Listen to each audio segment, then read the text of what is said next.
let's get into the match preview anyway, if it's going ahead or not going ahead. Big game at the Tottenham Hotspur Stadium this weekend as we, well, I was going to say welcome, but we're not welcoming them. How do you assess Arsenal this season as a whole? Yeah, Matt, they've definitely improved massively this season to last season. They're a much more competent outfit, I think. You can see how their results against teams outside the top six are a lot more consistent this season. Their home form has been really strong. They've been really difficult to play when teams go to the Emirates. So from that aspect, positive, but you got to say there's still some question marks over them. They still get beaten fairly easily by top sides, although they gave City a decent game recently. Their away form is still pretty poor. You know, they lost to. They still have the capabilities of losing to teams like Everton, like they did a few weeks ago. They're lacking, for me, a striker who's going to get them goals on a consistent basis. So they're relying on Saka and Martinelli for goals a lot more, and Smith Rowe as well, who are at the moment providing, but how long they'll do that for on a consistent basis, will they do it till the end of the season? We'll have to wait and see. So I think they're definitely improving, and they're a young team, but they definitely got flaws. Yeah, that's for sure. The way I look at them, I mean, yes, they have improved dramatically, but they're definitely a team that we can go and beat this weekend for sure, especially with the injury problems they have. When you're looking at the past form between us, I mean, it's fair to say that we usually win the home game and they usually win the away game, the game at the Emirates. So I'm quite hopeful this weekend if the game does go ahead. Since we've moved into the Tottenham Hotspur Stadium, I think we've played them twice, beaten them twice. Yeah, they've scored only one goal. With the form the two sides are in, I mean, Arsenal are on good form. Look, when you look at the last 5 games, 11 goals scored, 4 goals conceded. Their away form, like you say, is patchy. Yeah, results-wise, though, it's the same, isn't it? Exactly the same. For away. I mean, we've got similar problems to Arsenal in terms of our away form is patchy, their away form is patchy, our strength in depth is not great, their strength in depth is not great. There are similar problems there.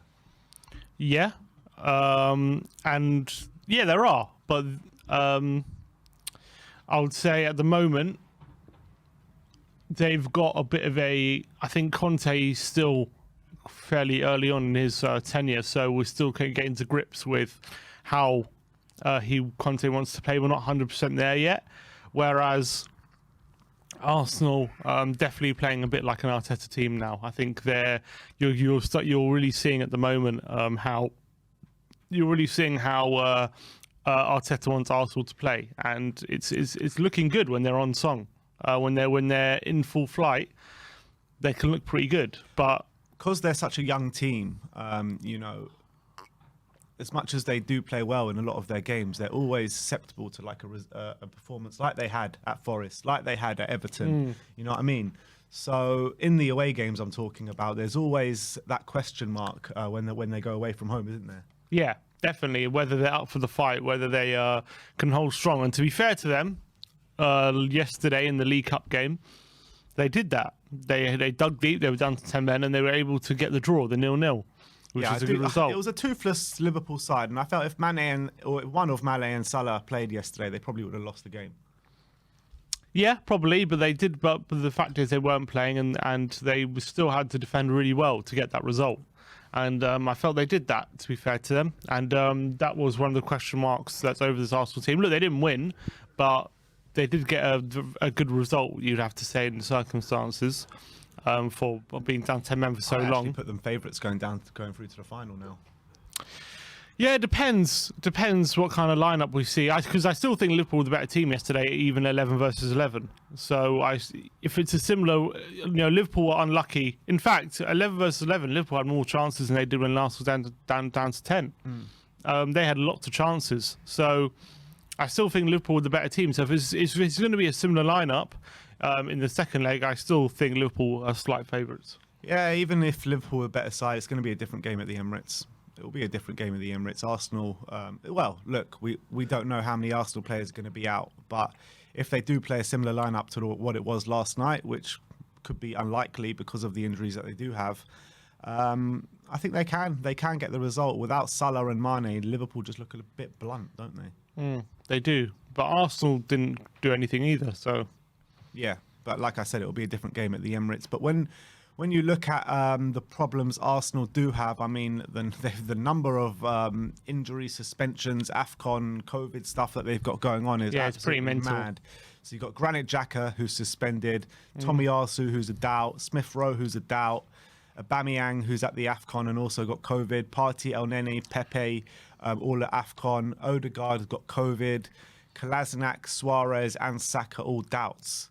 I mean, what an extensive list that is. Yeah, they are massively, massively depleted, and that obviously is a big advantage to us if the game does go ahead. However, looking at the team that they could put out, it's still, I think that, I'm not saying that's a great team, but that's still a team where it's going to be difficult to play against. I still think that's a team difficult to play against. You know, Ben White's played centre mid for Brighton. He knows how to play that position. So if they got two defensive mids like that, Lukonga's been decent. He's not amazing, but he's been decent since signing for Arsenal. So if they have those two defensive mids protecting that back four, it's going to make them difficult to break down. And we know how the troubles we've had attacking when teams are in a low block. We've had that for the last 5 games now. And if Arteta's clever, that's what he would do: clog up that central area, make it difficult for us to break them down. And then with that front four of if Smith Rowe is fit, let's say Smith Rowe and Saka are fit, which there could be a doubt at the moment, but if they are fit, then they still got to attack that can hurt us. Yeah, definitely. But the thing is, I think moving Ben White into the midfield, I actually think they'll lose a lot in defence, because this Gabriel-Ben White partnership is starting to flourish a little bit.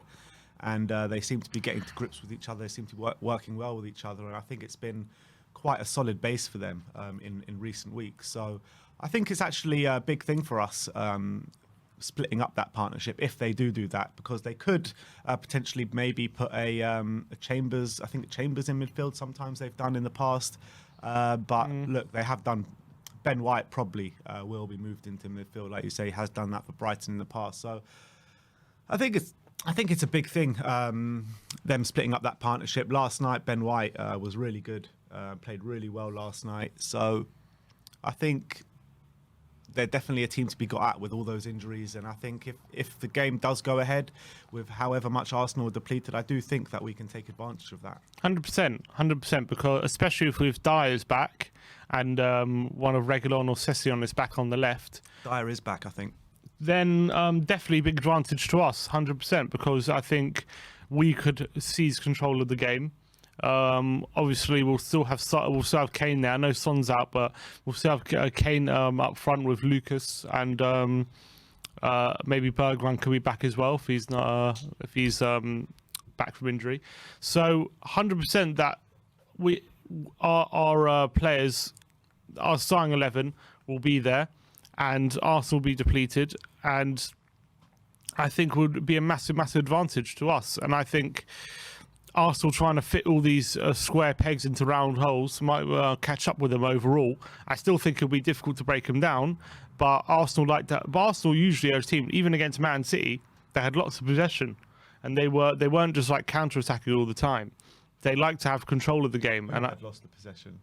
Lots of possession. Who did? Arsenal. Did they? I thought they had like 29% throughout the game or something. No, only for the last bit. What do you mean? When they got sent off. When he got sent off. I thought for the whole game they had like 29% possession or something. I'm saying because when they went down to 10 men. Right, you're saying when they're at 11 on 11 they had a lot of possession. Yeah, that's what I'm saying. So I think Arsenal are a team usually that kind of like to have control of the game. If they were playing with a full team this game, they would go and come into it confident, and they would look to dominate the possession. But they might force them in a different direction with all the injuries, how to approach the game. So I can definitely see them playing on the counter-attack and trying to stifle us and frustrate us. But with the knowledge that a draw is a better result for Tottenham. So they need to kind of try and win the game, find a way to do that. So they can't be too defensive.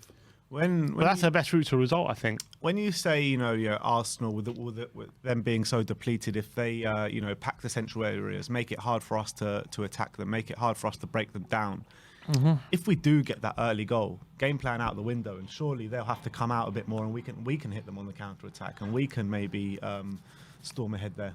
Definitely, but when we ever got an early goal, you know what I mean? So 100%, all these that definitely makes a big difference opening the team up. I think Conte said that before, like when after the Watford game, you saw how Watford's approach against us really making it difficult for us to break them down, and they were so defensive that whole game. Watford, they barely had a shot all game. They were just hanging back, and Conte was saying after the game, look, these games can happen. If you get an early goal, it forces the other team to change their approach, and it opens up the game a bit. But we didn't get that, and unfortunately, the longer the game went on, the more difficult it was to break them down. And that's going to be, I think, that could be the case on Sunday. Although, with if Saka and Smith Rowe are fit, then they still got a lot of talent there in the front line. We just got to make sure we're cutting off the supply to them, but.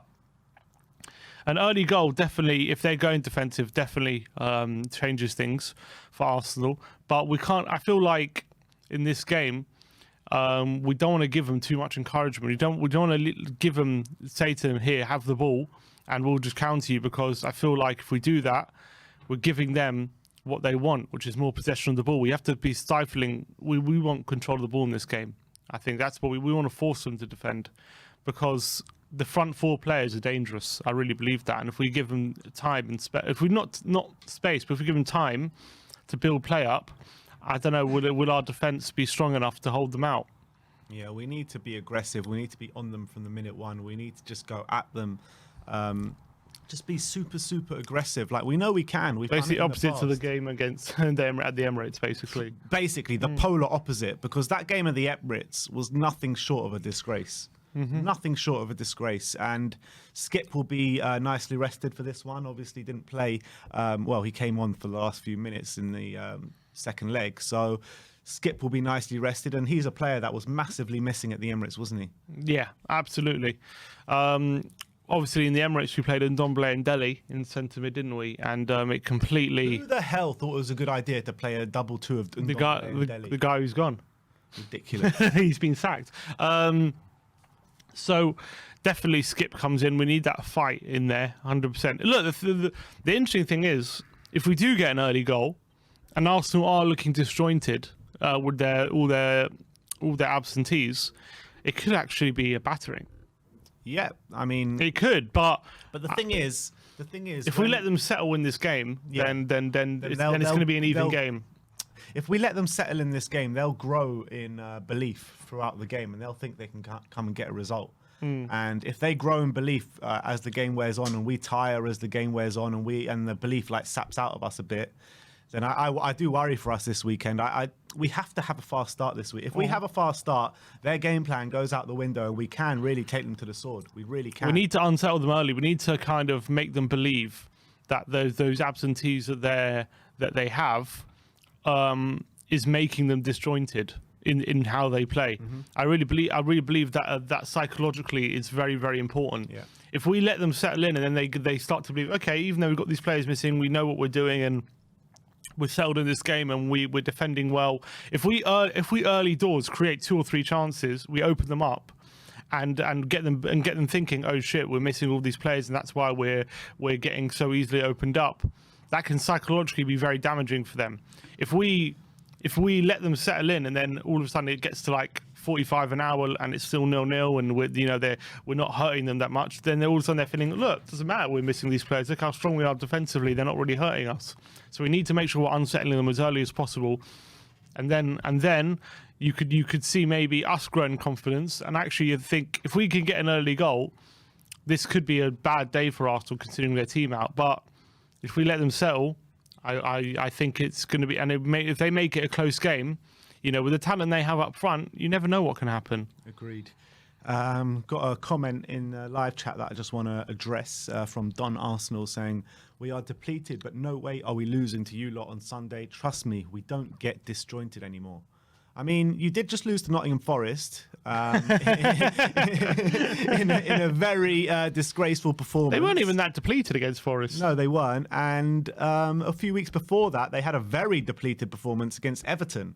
So to say Arsenal don't get depleted anymore, I think you're getting a bit too ahead of yourselves. Yeah, you got to just a little bit too ahead of yourselves, guys. So, but look, I'm going to put Arsenal down there. But look, let's talk about the threats and the ones to watch for Arsenal. You got Martinelli, you got Saka, and Smith Rowe if he plays as well. I think Smith Rowe has been brilliant this season. Martinelli, he's come in recently, 9 games, he's a 4 form man goals, for them. 2 assists. I mean, he really is causing every defence that he's coming up against trouble, isn't he?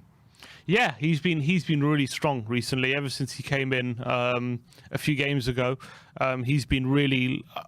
He was a player who, when he first broke onto the scene, he was like doing really well, and then he got injured for a long time, didn't he? And now he's back, and you'll find one that suffers a lot from injuries. Yeah, but you're starting to see what all the fuss is about at the moment because he's playing very, very well. Even against Man City, who's given them loads of trouble down that left wing. He likes to cut inside. He's very tricky. He's quick, and the good thing about him is he's got a really good finish. So you can't let him shoot either. He's a tricky customer, and he's going to be down that right-hand side where Emerson and Davinson Sanchez are. So I feel like they actually, because they're quite pacey defenders, I'm confident they can keep him quiet. But if they do allow him to cut inside and shoot, that could be, you never know. He's very, very got a very good shot on him, and he's very dangerous. So we've got to be careful with him. And he's also, because he's that position, he can get in between Emerson and Sanchez and cause trouble there because he's kind of a wing forward. He's not a pure winger. He likes to get in those forward positions. So he likes to make those runs inside the defender as well. Makes it difficult to defend against. So he's definitely one to watch. However, what I would say is usually he gets a lot of benefit from having Smith Rowe and Odegaard around him, making those little incisive through balls. And he's not going to have that on, or probably he's not going to have that on Sunday. So he might get, what I also feel like is he might start to get a bit frustrated because he might be making those runs and not being found. Yeah, I completely get that. I mean, Odegaard, he's been completely central to everything they've been doing recently. I mean, he's been bucket loads of assists recently. I've been really impressed with him, to be honest. And I've been impressed with a lot of the Arsenal front line: Smith Rowe, Odegaard, Saka, and Martinelli. I mean, even Lacazette of recent games I've been impressed with. So we need to stifle them. And if Eric Dyer's in there, I trust us to do that. Any chance Romero back in for this game? No, I don't think he's back in for this On the game. bench, at least? Maybe on the bench. I mean, we'll have to wait and see exactly how long he's got left to be fit, because Conte said at the end of the month he'll be fit, but he said he's also improving really quickly, and we need him. So he did say last week he's very close to return. He did. I mean, I'll be very surprised if he comes into the lineup for this game. Very surprised. That Premier League injuries website put him as same percentage of chance to players like Smith Rowe and Tomiyasu. Yeah. So, well, they're saying Smith Rowe is unlikely to play, I thought. 50% they're saying. So I would say it's unlikely. Yeah. Even if he is fit, does he go straight in? I don't think so. Probably not. No. Probably not. I think Sanchez has earned the right to play, to be honest. I believe that. I think Sanchez has been good since Conte has come in, really. Sanchez has been performing well. But in terms of Granit Xhaka, is it better for us that he's missing or better for us that he's playing? Because if he's playing, there's probably a penalty for us. Yeah, you could. That's very, very true. Although he's had some good games this season for Arsenal, but I would say overall it's probably better that he's missing for us, because he's one who, if you give him an opportunity to unlock, pick a lock, he with his left foot, he can do that from a deep position. And he's actually quite important to how Arsenal on the ball play, with his dictation of play. So without him, I can definitely envisage them struggling to build up a lot of attacking moves in the central midfield. So overall, it's probably better, but you definitely know when he's on the pitch, he's good for a yellow card, and he's definitely good for free kicks, a penalty, and even a red card, as we've seen many, many times. And he definitely can get caught out. So I would say it's better he's not playing just because of the players they have in his place. But if he did play, it wouldn't be a big issue. Yeah.